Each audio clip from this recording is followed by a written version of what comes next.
Kayamkulam Kadisha Orthodox കത്തീഡ്രലിന്റെ Krishnapuram Saint Thomas പ്രാർത്ഥനായോഗവും മർത്തമറിയം സമാജവും സംയുക്തമായി കരോൾ സർവീസ് നടത്തി. കായംകുളം ഓർത്തഡോക്സ് കത്തീഡ്രൽ വികാരി ഫാദർ കോശി മാക്ടുവിന്റെയും സഹവികാരി വിനു ഈശോയുടെയും പ്രാർത്ഥനയോടുകൂടിയാണ് പരിപാടി ആരംഭിച്ചത്.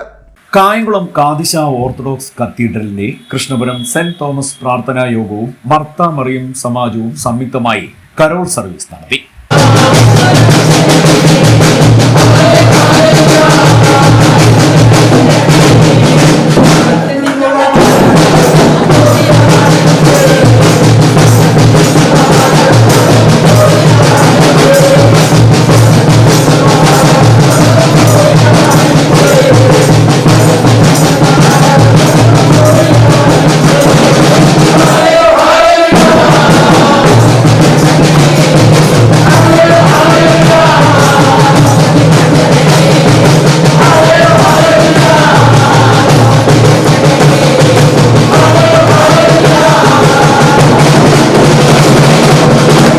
Carol service Kayamkulam Orthodox cathedral വികാരി ഫാദർ കോശി മാത്യുവിന്റെയും സഹവികാരി ബിനു ഈശോയുടെയും പ്രാർത്ഥനയോടുകൂടിയാണ് ആരംഭിച്ചത്. തുടർന്ന് കൃഷ്ണപുരം ഭാഗത്തുള്ള ഇടവകാംഗങ്ങളുടെ ഭവനം സന്ദർശിക്കുകയും ക്രിസ്മസ് പുതുവത്സരാശംസകൾ നേരുകയും ചെയ്തു.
കരോളിന് കൃഷ്ണപുരം സെന്റ് തോമസ് പ്രാർത്ഥനാ യോഗം സെക്രട്ടറി രാജു ഗീവർഗീസും മാനേജിംഗ് കമ്മിറ്റി അംഗം കുഞ്ഞുമോനും മർത്തമറിയം സമാജം സെക്രട്ടറിയും മാനേജിംഗ് കമ്മിറ്റി അംഗവുമായ പൊന്നമ്മ ബാബു നേതൃത്വം നൽകി.